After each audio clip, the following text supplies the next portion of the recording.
हमारी नई वीडियोस को देखने के लिए अभी हाफिज नियाज सोलकर की यूट्यूब चैनल को लाइक कर लें और हाँ, रेड वाले बटन पर अभी क्लिक कर लें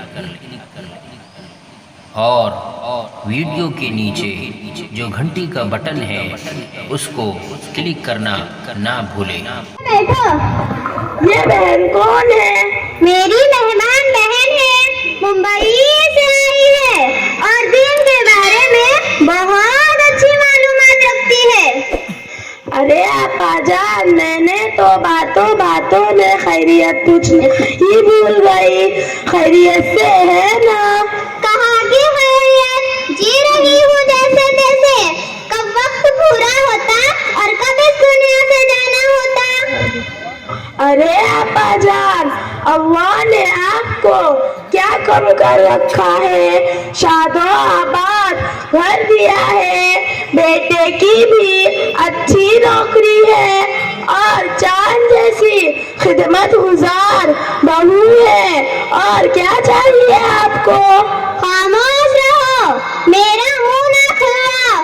कैसा बेटा, कैसी बहू और कैसा बेटा, इनको तो बड़े लोगों की जरूरत का एहसास ही नहीं कि किस हाल में है, कि तबीयत कैसी है, कि क्या खा रहे हैं, किसी को फिक्र ही नहीं।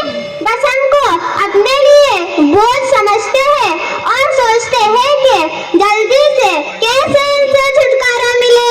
और बहू रानी का तो हाल पूछो न कौन। नवाब शादी की जबान बहुत तेज होती है, ना घर की सफाई, ना नाश्ता, ना चाय। ये सब बातें घर के बड़े लोगों के सिखाने से होती है। ऐसा लगता है कि इसे कुछ सिखाया ही नहीं गया।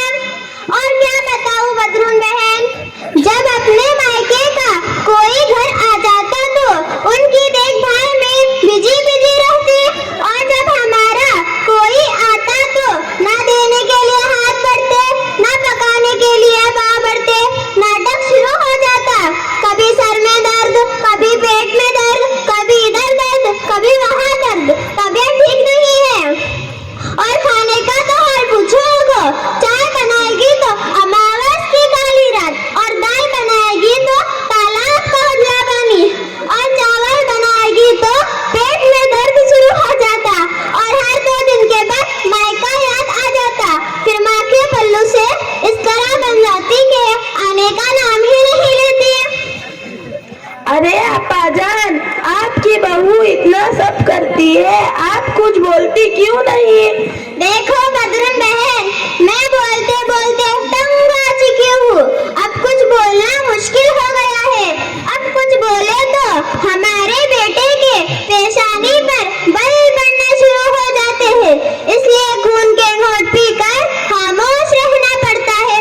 अरे बदरून बहन, मैं तो बातों में तुम्हें चाय पिलाना ही भूल गई। चलो हम बाहर सीहन में बैठकर चाय पीते हैं।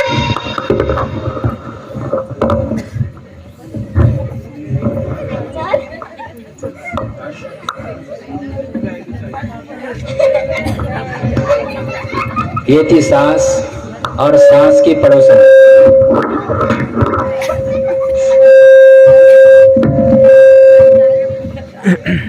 काही आत्ताचे सुनवत असते, काय काम सांगला ते अडून दाखवतात, घरात राहू नको जायला शे। अस्सलामु अलैकुम। वालेकुम अस्सलाम। कैसी हो बहन? क्या बताऊं बहन, जब तक सास का साया सर पर मुसल्लत है तब तक चैन कहाँ है। अरे बहन, तुम कितनी खुशकिस्मत हो कि तुम्हारे सर पर सास का साया मुसल्लत है। क्या नज़्मा, खुशकिस्मती की रट लगा रखी हो। भला वो भी कैसे खुश रह सकती है जिसकी मेरी जैसी सास हो। एक बात पूछूं? हाँ पूछो। तमाम औरतों में खुशकिस्मत औरत कौन है तुम्हें मालूम? नहीं। वो तो तमाम इंसानों की माँ हजरत हवा अलैहिस्सलाम है। वो क्यों? क्योंकि इनकी कोई सास और ननद नहीं थी। तुम अपनी इतने परेशान क्यों हो? वो सास नहीं, परेशानियों का घर है। जब देखो नाक जलाए मुसल्लत रहती है।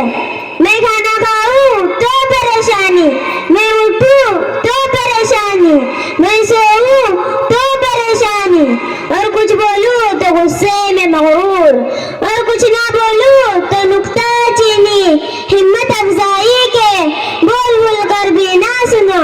अब तुम ही बोलो उसको, और मैं क्या नाम दे सकती हूँ? मेरा छोड़ो, तुम अपना बताओ। क्या बताऊं? मुझे तो जरा भी चैन नहीं। मेरी तलाक हुई ननद है, दिन रात मेरा सर पका रखी है। मैं तो नौकरानी बन गई हूँ। इसकी भी खिदमत करो और उसके बच्चों की भी। ये अच्छा नहीं, वो अच्छा नहीं, हर वक्त ताने सुनने को मिलते। डबल डबल खाना बनाना पड़ता। अभी मैं नाश्ता बनाने में लगी रहती। अभी मेरा खत्म भी नहीं होता कि मेरी ननद और उसके बच्चे सारा बना बनाया खाना साफ कर चुके होते। और अगर मुझे खाना खाना हो तो फिर बनाना पड़ता है, और तो और बचा बचा ही मेरे हिस्से में आ जाता है। ये कौन है? मैं तो पूछना ही भूल गई। ये रुकैया चाची है, मुंबई से आई है। 2-3 दिनों के लिए रुक रही है। दीन के बारे में बहुत अच्छी मालूमात रखती है और पढ़ी लिखी बहन है। अरे रुकैया, तुम अभी तक इन दोनों के साथ ही बैठी हो? हाँ मेहरून बहन। हाँ माफ करना चाची, हमने ध्यान नहीं दिया। कोई बात नहीं, सुबह से देख रही हूँ, एक बात देख रही हूँ, हमारी जुबान पर दूसरों की शिकवे शिकायत और गिबत बहुत ज्यादा हो गई है, और जबान के गुनाह तो हम कसरत से कर रहे हैं। अल्लाह हमें माफ फरमाए। और हम औरतों की बहुत बुरी आदत हो गई है, जहाँ 2-4 जमा हो गई, दूसरों की बातें, दूसरों की चुगली हमारी तबीयत का हिस्सा बन गई है। घर का काम खत्म भी नहीं होता कि दूसरों की गिबत करना शुरू कर देते हैं। इसके नुकसान का जरा भी अंदाजा नहीं।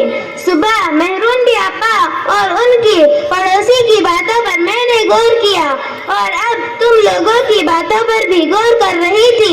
ये सारी गुफ्तगू गिबत है। ये गिबत क्यों होंगी? हम तो जो हकीकत है वही कह रहे थे। कुछ गलत तो नहीं किया? हमारी आखिरत क्यों बर्बाद हो गई? अरे मेरी बहनों, सुनो तो सही। गिबत कहते हैं जिसकी तुम गिबत कर रही हो उसके पीठ पीछे बुराइयां बयान करना। अगर तुम ऐसी बात कर रही हो जो इसके अंदर है ही नहीं तो वो बुहतान है। तो दोनों सूरतों में ये गुनाह लाजिम है। बुहतान और गिबत ये दो सबसे बड़े गुनाह है। गिबत के बारे में कुरान मजीद में भी कहा गया है, अऊज़ु बिल्लाहि मिनश शैतानिर रजीम, बिस्मिल्लाहिर रहमानिर रहीम, वला यग़्तब बअज़ुकुम बअज़ा अयुहिब्बु अहदुकुम अन यअकुल लहमा अख़ीहि मैतन फकरिह्तमुह वत्तक़ुल्लाह इन्नल्लाह तव्वाबुर रहीम। क्या तुम में से अपने मरे हुए भाई का गोश्त खाना पसंद करेगा तो ये तुम्हें नापसंद होगा। अल्लाह से डरो, अल्लाह तौबा कबूल करने वाला मेहरबान है।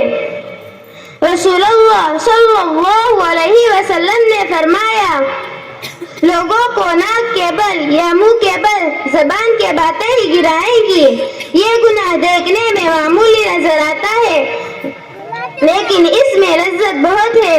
खुदा ना करे किसी को इसकी आदत लग गई तो उसके आखिरत बर्बादी में कोई शक नहीं। हमारी आखिरत क्यों बर्बाद हो गई? क्योंकि जब हम किसी के पीठ पीछे बुराइयां बयान करेंगे तो कयामत के दिन हमारी नेकियां उसको दी जाएंगी जिसकी हमने गीबत की थी और हमारे नामे अमाल में से नेकियां खाली हो जाएंगी। फिर भी अगर उसका हक बाकी रहा तो उसकी बुराइयां हम पर डाल दी जाएंगी। अरे मेरी प्यारी बहन, मुझे तुम्हारी गुफ्तगू सुनकर एहसास हुआ कि मैं कितने बड़े गुनाह में मुब्तला थी और इतने बड़े गुनाह को ज़बान का छुटकारा, वक्त गुजारी, टाइम पास समझती थी। मैं अब वादा करती हूँ कि किसी के पीठ पीछे किसी की बुराइयां नहीं करूँगी और ज़बान के सारे गुनाह छोड़ दूंगी। रुकैया चाची, अल्लाह आपको जज़ाए खैर दे। आपने आंखों पर लगी पट्टी खोल दी है। हमें तो पता भी नहीं था कि ये भी एक गुनाह है। मैं वादा करती हूँ कि किसी के पीठ पीछे किसी की बुराई नहीं करूँगी। मुझे एहसास हुआ, अरे रुकैया, हमने तो बहुत से लोगों की गिबत की और बहुत से लोगों के पीठ पीछे उनको बुरा भला कहा। सबसे पहले जो हुआ उससे तौबा करो और उससे माफी मांगो जिसकी आपने गिबत की थी। जज़ाकल्लाह खैर रुकैया चाची, तुम्हारा बहुत बहुत शुक्रिया, क्योंकि तुमने हम सबको इतने बड़े गुनाह से बचा लिया। सासू माँ, हमें माफ कर दीजिए, हमने आपके पीठ पीछे बहुत बुराइयां की है। हाँ बेटा, हमें भी माफ कर दीजिए, हमने भी आपके पीठ पीछे बहुत बुराइयां की है। आंटी, आप भी हमें माफ कर दीजिए, हमने आपके पीठ पीछे बहुत बुराइयां की है।